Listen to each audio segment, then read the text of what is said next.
Hi everyone, welcome. I am going to be doing a live with Ekta today.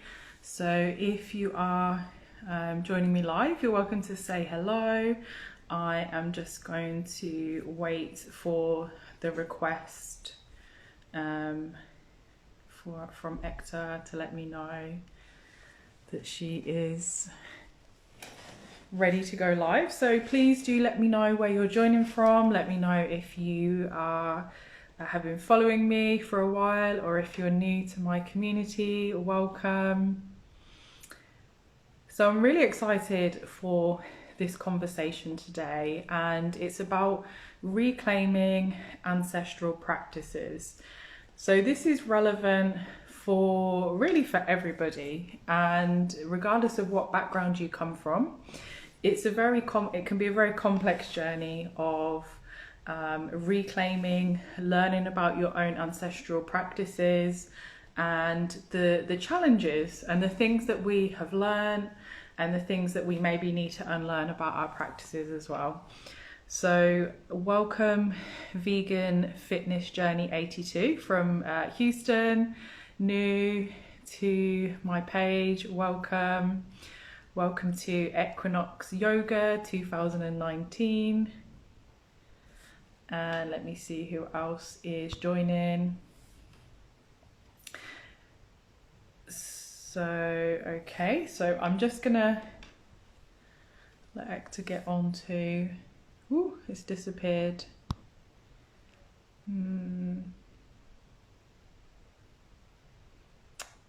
Okay, so okay, so I'm just going to accept the request.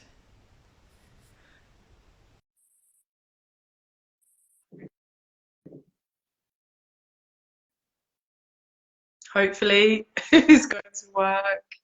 Yay! Hi. Amazing. Hi Ekta, how are you doing? Pretty good. So, Yeah. it's been a long time since I saw you. Oh, are you settled? Are you ready? Do you need to get some water or tea or anything? You're good? Yeah. Amazing, amazing. So I think what we can start off by doing is an introduction. Maybe I'll introduce myself and then you can introduce yourself, because I think we have some people who know me, some people that know you, and also some kind of people who maybe are new to both of us as well.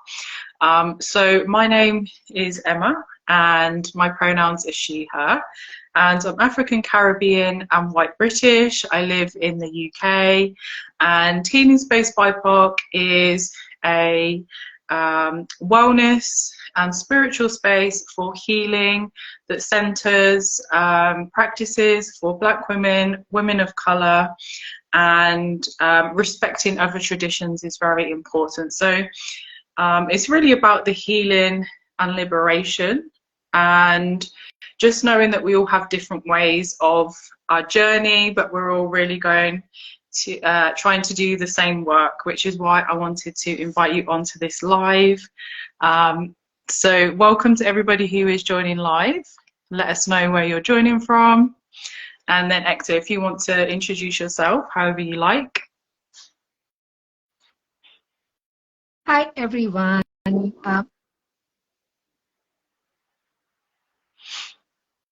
Oh, Ekta, I can't hear you for some reason. Yeah, sorry. Oh, I had to mute myself. There was some background noise. oh, Hi, okay. everyone. That's okay. That's fine. That's okay. Hi, everyone. My name is Ekta. My pronouns are they, she.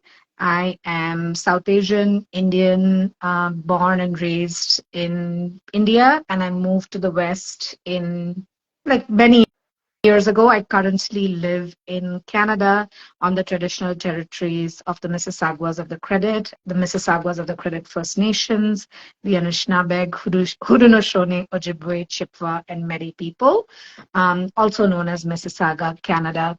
I am a private practice psychotherapist and mindfulness and yoga educator. My work has been across the spectrum. I've worked with little kids and I've worked with 100-year-olds as well. And I currently, my entire focus has been on empowering myself to live my best life. And in the way that I live my life, to share seeds of inspiration so that others might be encouraged or inspired to do the same. My I grew up in a Hindu and Jain household. My mother's Jain, my father's Hindu. When I was growing up in India, that was not super common because they're from different cultures, they speak different languages. In my entire grade, I was the only one who had parents who weren't from the same community, same quote unquote caste, and all of that stuff. But I'm married to a Christian from India, and my perspective is super multicultural. My current path is I follow the Buddhist path. I don't like to call myself a Buddhist, but I do follow the Eightfold Path. And my core value is compassion, and I view everything in my life, at work, in my personal life, and in society through the lens of the Dharma, through the lens of compassion and interconnectedness and interbeing. Amazing. That's an amazing introduction. So I just wanted to catch up with a comment. So we have Karishma, who is joining from India. So please let us know where you are joining from. We would love to find out and try and stay focused because it's distracting speaking and reading the comments, but we'll do our best. And if there's any comments, any questions that you have, just pop them in below, and then we will try to do our best to kind of interact with you. But please be patient while we're trying to keep up with what's going on. So I'm guessing that a lot of people who may be following today, so I'm in the UK, and people may not understand, first of all, the context of coming from India and actually the diversity within India. That's something that I wanted to maybe just touch on for people who are not familiar to begin with, because it is a very has a very rich culture, religious culture, spiritual culture.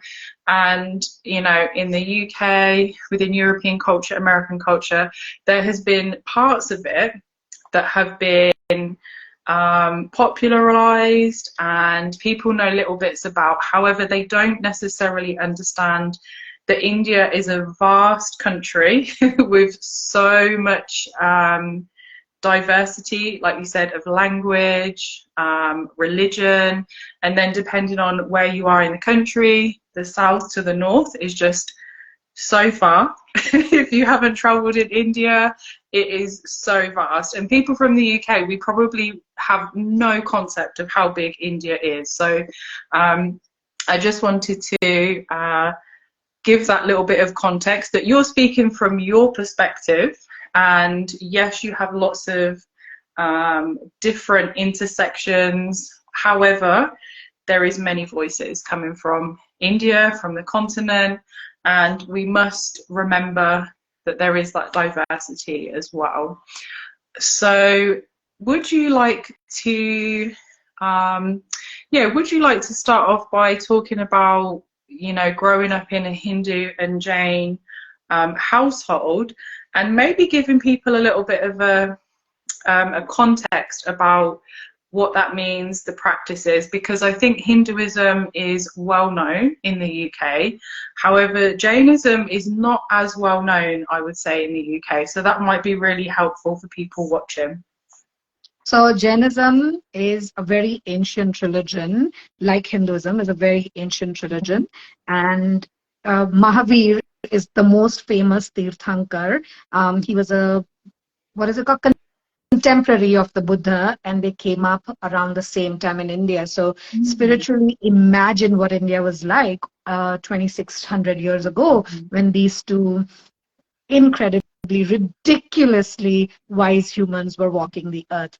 There are 23 Tirthankars in Jainism, so which means Mahavir was the last of them. There was like so many before him.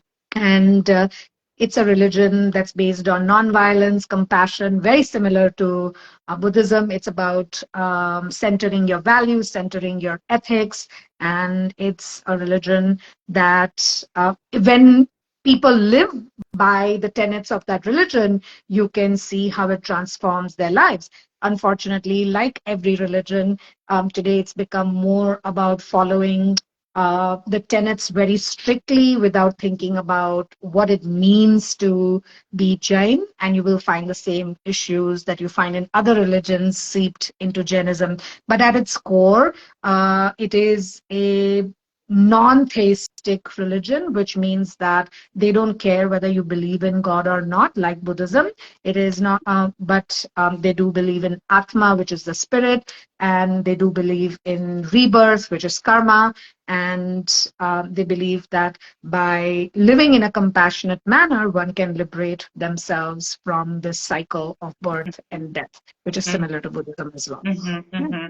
Thank you. That's amazing to get that kind of a taster of what it means. And I suppose from your experiences growing up, and how did you experience that when you were growing up, and what's your relationship been like from sort of childhood with them practices and then moving into adulthood? Yeah. So for me, I think my parents are very different people. My mom was kind of like me. She believed that she would expose her children to a lot of different things. She would lead by example. And my dad was more like, I will teach you what to do. You have to do this.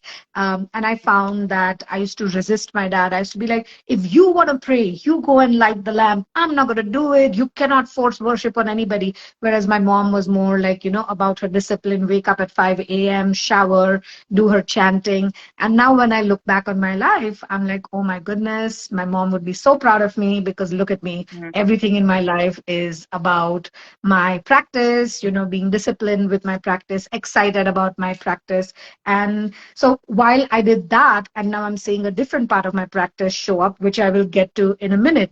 But it was incredible because I also grew up at a time in India. In my school, I went to a Christian school, I went to a convent school, and we had girls from, it was a girls' school, and we had girls from all religions. So we grew up in a very dynamic environment and grew up celebrating all the festivals. We had lots of holidays, lots of foods. We usually knew what was what.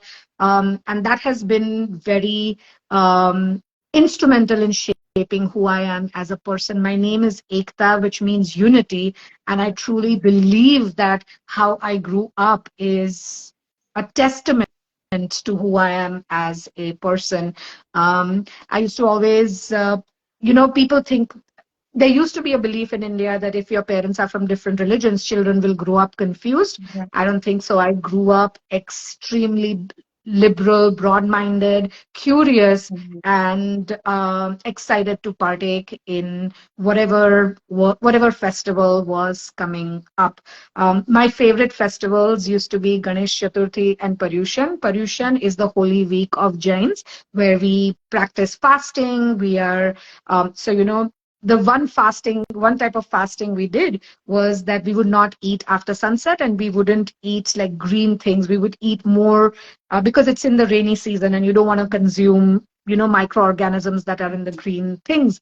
And at the end you have it's called Samvatsari, and on the same day usually Ganesh Chaturthi, which is a huge Hindu festival, would fall on the same day. So we would fast for the week, and then we would have this big celebration in our home. And the feast, my grandmother's sambar was famous in our neighborhood, and still till today, like, there's no sambar that comes close. So there's a lot of food involved, there's a lot of rituals, clothes, community involved. And in the same breath that I want to say that there's been a lot of trauma in my life. My mom got sick when I was very young, and there was a very big disconnection for me from family, from community, from culture, from how I grew up. And it was a very sad and horrible and traumatic time. And I cannot even believe that I'm here today because of how difficult those days were. So yeah, that's how I grew up. Then complete disconnection, did nothing, even tried atheism for a bit. It was a good color on me. Mm. And I think for those who are not so welcome to those of you who join live, because I can see a few more people coming in. So I have been connected to you for maybe, I think I'll be coming to your session maybe for 18 months now. I was trying to remember how long I've been. I think it's maybe 18 months, but I'm not so good with times. And I think something that I appreciate from your sharing is personal sharing. So something that I found when, going to Buddhist, meditation classes, Dharma classes, it was very much like this is, what Buddha said, this is the Dharma. However, there was no life context. It was very like, okay, we need to be compassionate, we need to have loving kindness, we need to do X, Y, Z. However, with yourself, you talk about your life, you talk about your trauma, your challenges.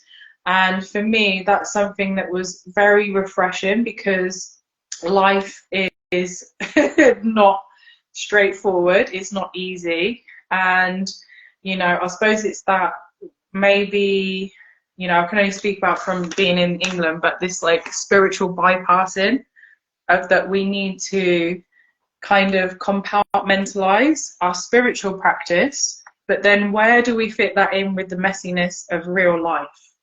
Which was always the thing that did not work very well for me. It was very much, okay, I can work with these practices, but how is this really, fitting into my complex, difficult, challenging life? But I think, that sharing, it really brings the human element into our spiritual practice, because they're not separate. However, a lot of, and we'll probably talk about that a bit more, but definitely in England, it's very separated. It's like, this is your spiritual practice, and then all of your crap, let's just put that all over there and push it into a box, and don't deal with it, and actually think how can we apply these practices in a realistic way where we're not ignoring it, and we're not maybe disassociating, and kind of, we need to be in the real world, basically. So for me, my teacher, S.N. Goenka, my first teacher, S.N. Goenka, I went to a Vipassana retreat, and that was the beginning of the change of wanting to heal from trauma. So the first thing is that trauma and sadness and suffering can be isolating. It disconnects us from an understanding that we are interconnected. Everyone has these experiences. So I remember being in that Vipassana retreat and him saying suffering is a part of life. And I was like, what do you mean it's a part of life? This is not a vendetta against me by the universe. And that's what kind of helped me realize that there is nothing extra fucked up about me. I'm just, like everybody else, just a regular amount of fucked up. And so that was very helpful for me. And the second thing that I learned from S.N. Goenka is the concept of ehi passiko. Buddha used to keep saying ehi passiko. It's a Pali word, which means come and see for yourself.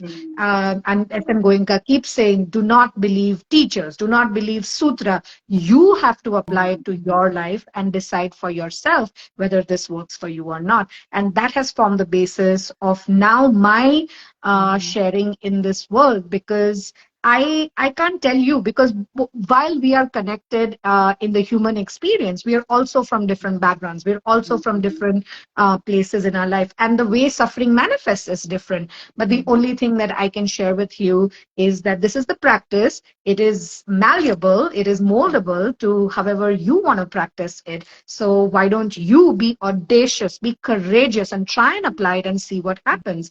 And if you have any questions, let's try and brainstorm together. That has always been my perspective. I find that patriarchy, this lineage being extremely held on tightly by men, has been the cause of people being disconnected from practices. That's what leads to capitalism. That's what leads to marketable spirituality. And I'm not about that. I am about people being excited. Forget and inspired. That's like very far. I just want people to be excited. I want people to be curious about how the practices would fit into their lives versus how they would fit into a practice. So my work is for all those who believe that they don't fit in, that they are too fucked up, or they are too ordinary, and all this is for people that are very eclectic and very developed. So if you are in any of these categories, any or all of my work would be relevant to you. And this is the basis of the book that I am writing. How do we take the practices which are 2,600 years old and even beyond and apply them to 21st century life? And writing this book changed my life. So all I have to say to people is that learn from a lot of different people, but ehi pasiko, see for yourself what resonates, what kind of aligns with your vision for life. Be audacious, trust your body, trust your values, trust your senses, and be part of communities where practice is at the center, at the practice of humanity, the practice of spiritual humanity, as Thich Nhat Hanh likes to call engaged Buddhism, which means that we are engaged in life together, and spiritual life is not separate from, your real life. Definitely. You've said so many things that I was like, oh, I want to come back to that. And I think, there's so much in what you were saying.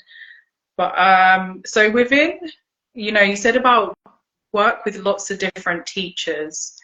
And I think that's a really important point to make for people who are seeking help. That's really why people go to spiritual practices. So you're seeking help, and people can be in quite a vulnerable position as well. It might be that you have, you've realized actually things are not working in my life and I actually need an external guide or teacher. However, we both know that there is the flip side with teachers, with lineages, where we can come up against people who say one thing and do the opposite. So I think I'd say to anybody who is on that spiritual path is when somebody is not practicing what they preach, you need to run.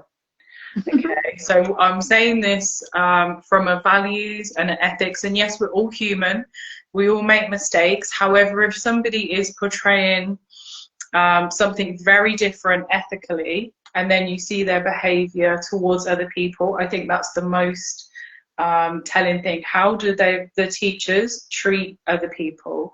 And if they're treating them with disrespect, if they're treating them in a way that you feel uncomfortable with, trust yourself that actually, no, that teacher, that guide is not necessarily teaching the practice as it should be.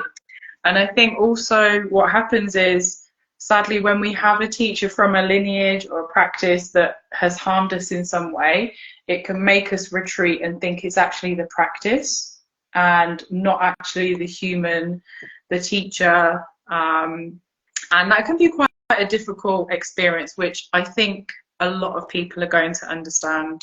And where you're talking about, in your childhood, Hinduism, it was used as you must follow all these rules and do as I say, and we're going to have a reaction of like it's the teachings, it's the practice, but actually it's the human being who has their own flaws. Maybe they're distorting the practice for their own needs. Is there anything you'd like to maybe talk about for people who are, seeking the truth and they're trying to find teachers that they can trust? Yeah. Maybe any sort of ideas for people, things to look out for? I have to say something which is controversial, but you can learn incredible things from fucked up people. You can learn Yeah, that's incredible things true. from flawed Yeah, people. yeah, that's And we true. need to break up with this perfectionist trope. Don't put teachers on a pedestal. They are human beings, you know. So if you learned something from them, give credit to them, because that's the part of you know, the Yeah. dharma. You I can can't see over. the laughing emojis coming in, so yeah, carry on. Yeah. So, Yeah. you know, this thing that teachers have to be perfect and they'll no. Like I have read books from really people who've actually been exposed to do horrible things, but the one or two sentences from their books have gone on to change my life. You don't throw out the baby with the bathwater. If you're going to try and look for something perfect, it doesn't exist, and that's what's keeping us stunted in our growth. Like you've talked to me about things that you were like, oh, I went to this practice and it was not resonating. I said, yeah, because that culture, that environment was not resonating. It was not necessarily the practice. So first thing is you can learn from teachers that are fucked up, that are imperfect. You can also, I was going to say one thing. Don't confuse the teacher and the practice. That's the other thing. You have to practice. And the third thing is relying only on the teacher is not going to work. That's why in Buddhism we say Buddha, Dharma, Sangha. We don't just say Buddha. We don't just say Sangha. We say Buddha, Dharma, Sangha. And in my life, Dharma has been number one. When I say Dharma, it is the combination of ethical practices. It is the practice of meditation, which gives rise to self-awareness, self-confidence, and very useful in shadow work and also dealing with trauma. And panya, which is the wisdom that you apply the lens of wisdom and understand what skillful living is. So for me, it's always dharma first, then it's the teachers, and then it's the sanghas. Like I have run from sanghas all my life because communities, I've always been in communities which are gossipy, they cause harm. And I have been fortunately very lucky to find community online, incredible people. I met you online and now I feel like I know you. Like I think if we met and hung out, it wouldn't even feel like we're meeting for the first time. So it is very important to know that we are going to encounter flaws wherever we go, and it's not going to be perfect. What you have to ask yourself is this a deal breaker? And if it is a deal breaker, you walk away from there. And you ask yourself, did I gain anything from this? And then you take that with you. And do I need to heal anything from this? And then you work on that. Do not confuse the path with people who communicate to us, because, you know, a lot of the path was oral before the written word came in. And somewhere, you know, based on the lineages, it's got twisted, it's got translated differently based on people's understanding of it. But when we start practicing, the path opens up within us. So you are powerful. You have the lessons of your ancestors within you. You have the brilliance of your ancestors within you. And meeting, you know, continuing to practice, you're also going to loosen the knots of the harm caused by your ancestors, because we inherit everything, the brilliance, the flaws, and that's the only way we're going to, you know, move forward. And there is no such thing as be failing at something. There's only learnings. I will say that be audacious, be courageous, and when you need to rest, please rest. And if you have further questions about this, you're welcome to come to any of the things that I do, and I'm happy to answer any further questions on that. Amazing. Yeah, and I think learning, was it, you can learn things from fucked up people. Yes, that's true. That is definitely true. And I think also knowing that you can, you know, you be empowered to use your own intuition, and knowing if a teacher is causing harm to you or to other communities, and saying no, this teacher is not for me, and this is not okay. And like you said, it can be a very difficult journey to separate the harm from an individual and from your actual the practice and the teachings, and finding your way back. And it might take some time as well. I think that's important to say, that if you have a harmful experience and it's, significant, and it's within a particular system or practice, you may need a lot of time to kind of heal, come to terms with that, and then you might find your way back to a practice. And I'm thinking about my own experience. So I practice and still teach yoga nidra, or yoga nidra, trying to say it correctly. However, I had a very harmful experience with some very well-known yoga nidra teachers in the UK, and that really I still teach it. However, me personally practicing it has definitely shifted, and I've had to take a bit of, actually quite a long break before I'm able to come back to it, because I think it's that thing of, our practices and the teachers, there has to be a level of trust, to be in vulnerable positions and to know that your trust has been broken. It's definitely taken me some time to say, actually, no, I can't practice because I keep thinking of that other teacher, I keep thinking of their voice, and I need some more time before I can make my way back to it and find a safe route, isn't it, really? It's about finding a level of safety with a teacher, with a sangha, so that's the group, and yeah, taking your time and trying out lots of different people, speaking to other people. Also, you can speak to people in communities and see what they say. See if you can get the honest insider loop in what's really going on, because what's going on, what you see on the outside and the inside, they can be completely different. Yeah. The number of people, I can relate to that personally, but also in my professional life, like I have so many clients that are recovering yoga teachers harmed in yoga land, and we like they come to therapy because of how much they've been harmed by yoga land, and they can't practice because they're so traumatized. And so they have to heal from that so that they can go back to the practices, right? So yeah, absolutely. Take your time and know that just because it's not the way, like my current practice message has been loosen the idea of what practice is. So if you're going to therapy, that is practice. That is also practice, because you're learning to work on some of the things that you have so that you can go back to the more quote unquote traditional things. So everything is yoga. I don't mean that in a bypassing way. I don't mean that in like do what you want kind of way. But I'm saying that a lot of people say, I'm not practicing yoga right now. If you are working hard on yourself, you are practicing yoga. I don't mean like creating programs and selling them and calling it yoga. I mean self-work, because reflection is a big part of yoga. Healing is a big part of yoga. Definitely. And so would you like to talk about your experiences when you came over to Canada? And did you start teaching in India, or when you got to Canada? How was that yoga teacher experience as an Indian person coming into Canada? I can say that yoga in India, like I didn't know that. I grew up doing yoga in school. We had yoga. Imagine a Christian school, a convent school.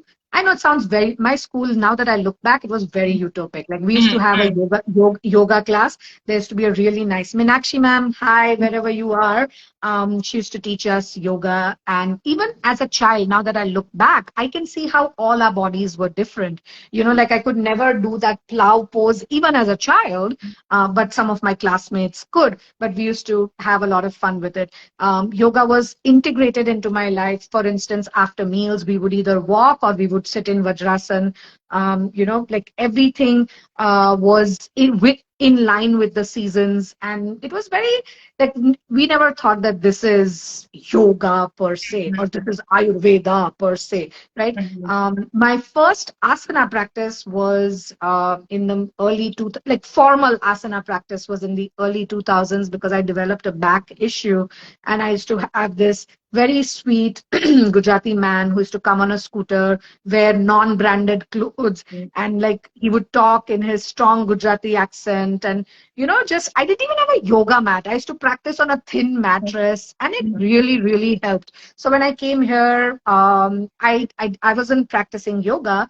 I was more into swimming, so I used to swim, and then I had an injury, so I looked for a yoga studio, and oh my God, I thought that, like, literally, the gaslighting had begun because I'd already lived in the US for a year by then.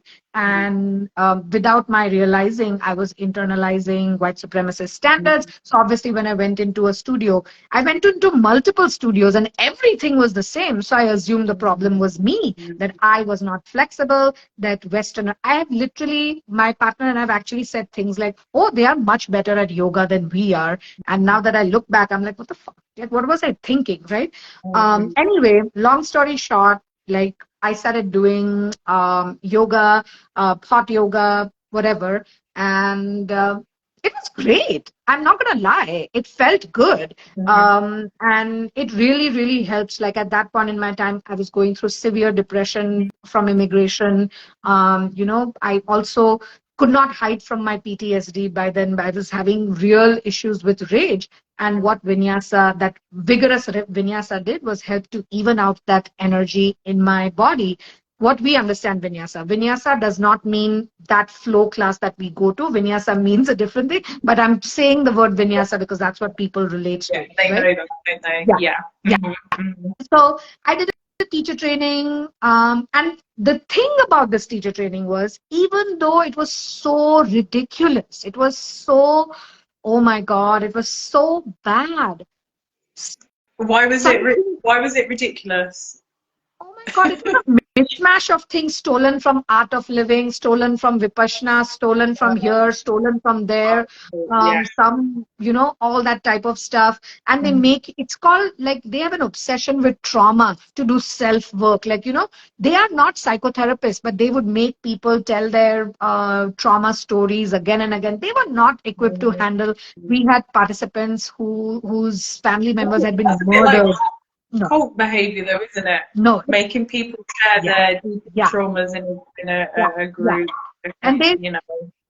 but for me, what started happening was something started clicking. And while I was in the training itself, I realized this was not for me. So when I started teaching in these very Western studios, I was bringing my own flip, my own switch on it. And the more I did it, I was just like, whoa, and I was talking more about it, but people were not interested in listening to me, right? And then I was in that system which was not geared towards change because it's a capitalistic system. And it's a chain of studios. They are very powerful. They're only interested in making money. And eventually I broke up with them, and it was a good breakup. Like I sent them nasty emails and broke up with them. But I don't mean nasty, I mean strong. I'm not I can't send a nasty email. I'm very articulate and I like to, but very strong emails. Yeah. Yeah. So how old was you when you did your yoga teacher training? Just out of curiosity. They're quite old. This was just like 5 years ago. Yeah. Oh, okay. Because I never wanted to teach, right? So I immigrated 12 years ago, and then I practiced for 10 years. Right. And then I want to do the training. Yeah. I was like the only way, because the only way to teach in the West is you have to do all this bullshit, right? Yeah, definitely. And yeah, I suppose there's probably a lot of people who are yoga teachers watching this right now, to be honest. And and I suppose your experience as an Indian person, where this is in your heritage, this is in your lineage, and probably, you said as a child, and within India you're going to see things that are part of yoga, like the mantras, the Ganesha, and all the things that you see placed in a yoga studio. you're going to see a Buddha's head as well, which which is problematic, On the and you know, floor, you will see it on the floor, yeah, and you will hear mantras being sung in such a disrespectful manner, and that's all music. That's yeah, music to them. It's a billion-dollar industry. Every aspect, from the moment you enter a studio till the time you leave, the beads and this, it's a business. It's not spirituality, right? Yeah. and I mean, for people, you know, whose culture and heritage that is part of them, and to see it disrespected on a daily basis, and also the lack of knowledge and ignorance from the people who may be disrespecting a culture and they may not even realize. That's what I've noticed. People have been told by teachers the wrong information, and they've trusted a teacher, they've trusted a source, and then they're repeating what they've heard, and it keeps getting passed down as truth. So you said you sent that strong email to the studio, and was there times that you felt like you could speak up when you were going to the studios, when you were teaching, when you saw harm taking place?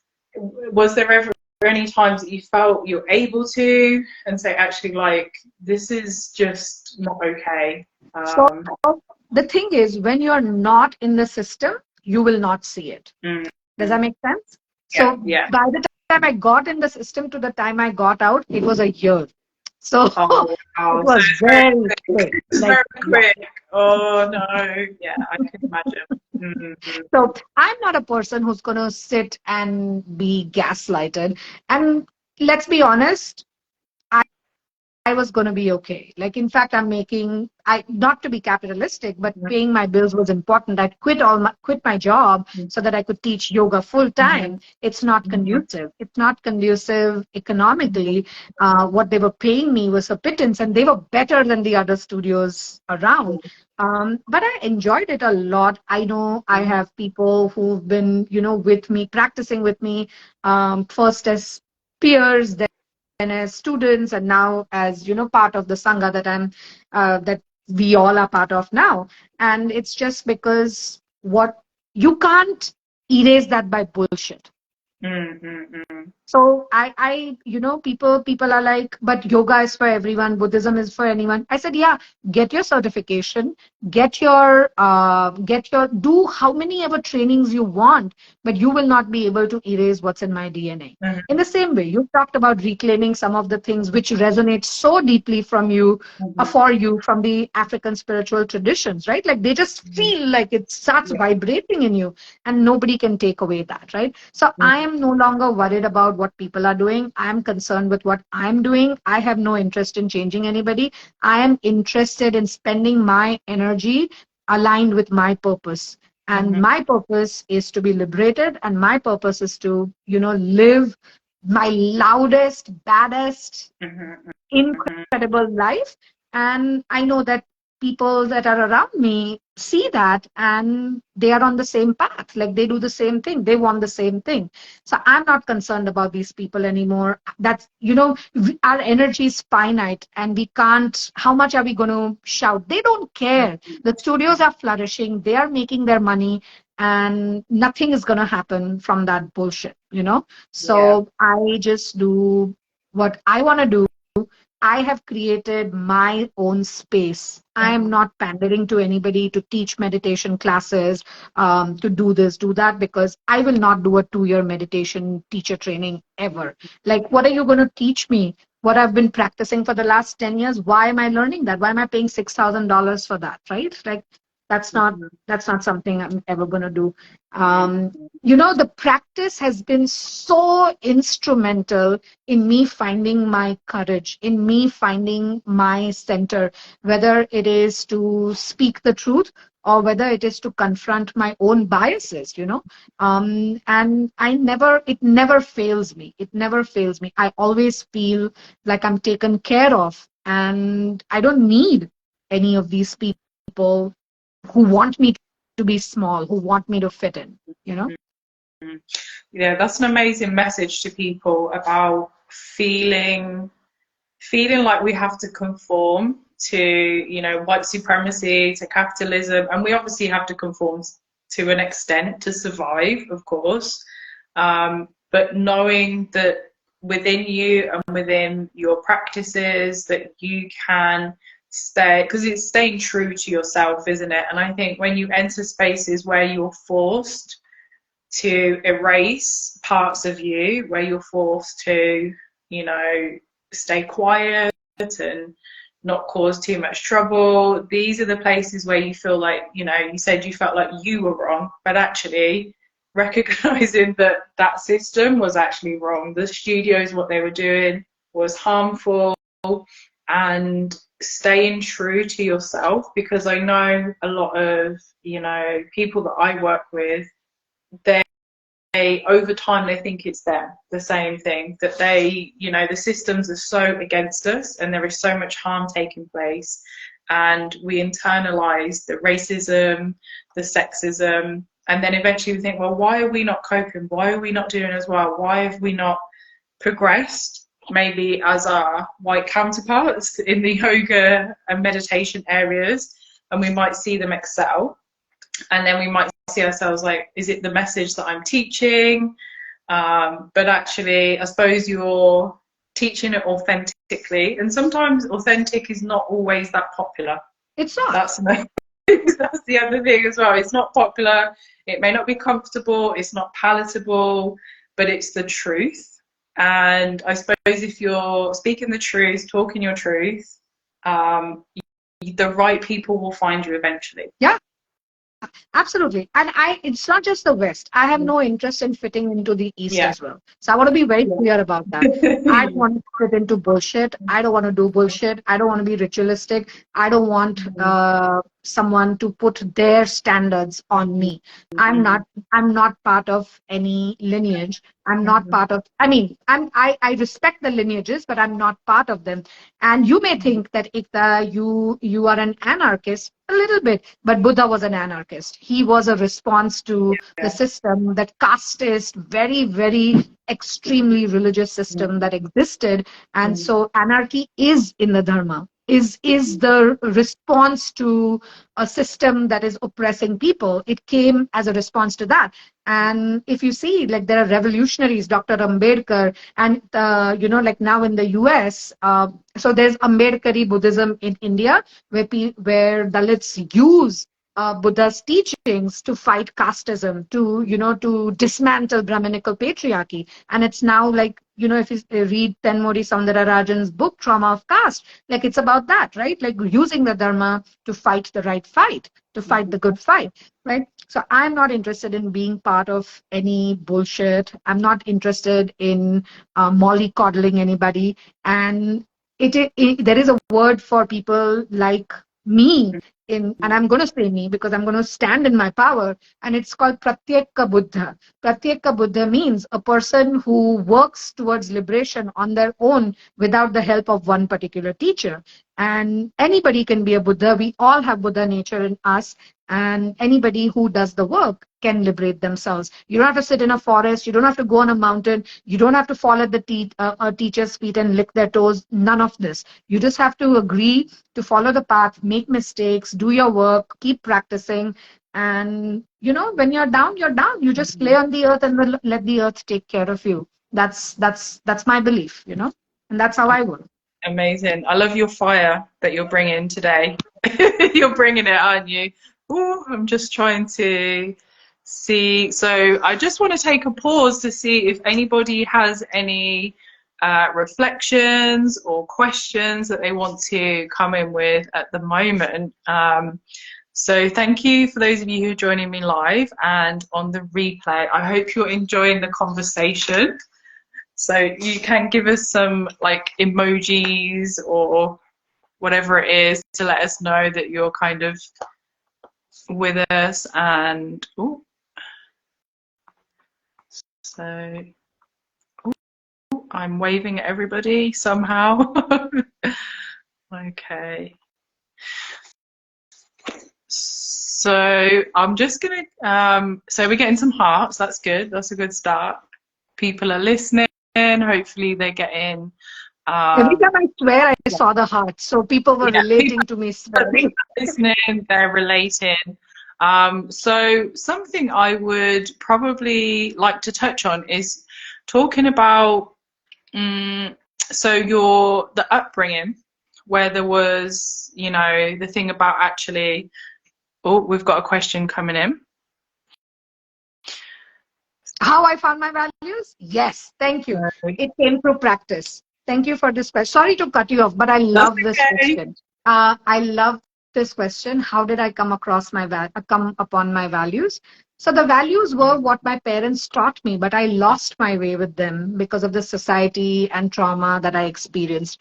And then when I started practicing, I found that out of everything, what worked for me. So when I had so much trauma, I used to be an angry person. And I found that when I was angry, I never received any compassion. But that anger wasn't because I was a bad person. My anger was because I was hurt. I was very, very traumatized. I had complex PTSD, you know. So when I started practicing, and one of the practices was compassion. And when I would do compassion with myself, oh, like sweet rain, sweet rain, sweet rain. And then I learned that everybody is suffering. Everybody has some kind of suffering in their lives. And then I learned if I can practice radical acceptance and radical compassion for myself, I can do it for other people. And that became my core value. And, it is the compassion means karuna. The original word in Sanskrit and Pali is karuna, and kara literally means to do. So compassion is an active word. It is something we do in response to suffering. And it just lit me on fire. And the other thing that resonates, like I talked about it a little bit ahead, was the belief in equity. My name is Ekta. It means unity. And it means, so I take that very seriously as well. Like my upbringing, like I loved my childhood before the bullshit. Even there was bullshit going on even at that time. But the times when I was with people who were very different from me, learning different things, that was very incredible to me. And so that's the sort of thing I want to be again in my life. Like, being an immigrant, everyone here wants to be with Indians or wants to be with this. Yes, there is a benefit in that, but there is also benefit in being in an environment where we can be very different from each other and still, work towards the same goal, and learn from each other. So compassion and unity are two things that really, unity and equity, which mean a lot to me. And that's how I found them, through practice and through reflection on what feels like it's quintessentially me, and I feel it in my body. And I do teach a class on how people can find their values. I haven't done it in a while. I ran it a lot initially, but maybe it's time to bring it back so that people can Yeah. reflect on what their values are. Thank you for that question. I loved it. Amazing. So if there's anybody who wants to ask any questions, you can type it in the comments and we will see if we can answer them. Or if you have some reflections, or maybe there's some things that resonate with your own story, any things that are coming up, please do share. And, sharing so you know that you're not alone with any of the challenges that you may face. So thank you to everybody who is joining us live. Let me know where you're joining from.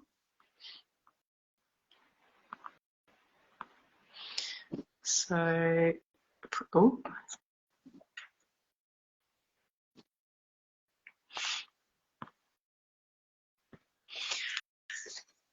And this is an invitation. We meet on Sundays for a loving kindness meditation. It's a lovely group of people. That's how Emma and I became better friends. We met through another sangha, but now we are, we also sit together on Sundays.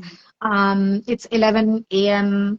Eastern, so 8 a.m. West Coast, and It's 4 p.m. 4 p.m. UK time. UK. Yeah, Yeah. 4 p.m. Yeah. UK time. Yeah. I should know this. So you can sign up by going into my link, my Journey with Compassion, have a link tree, and you can click on it to join us.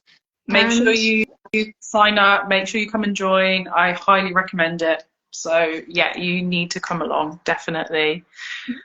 So let me just check the time. Yeah, So how we're doing. yeah, I'll have to Yeah. hop off at the hour. We need Yes. to, yeah, we need to start to wrap up now.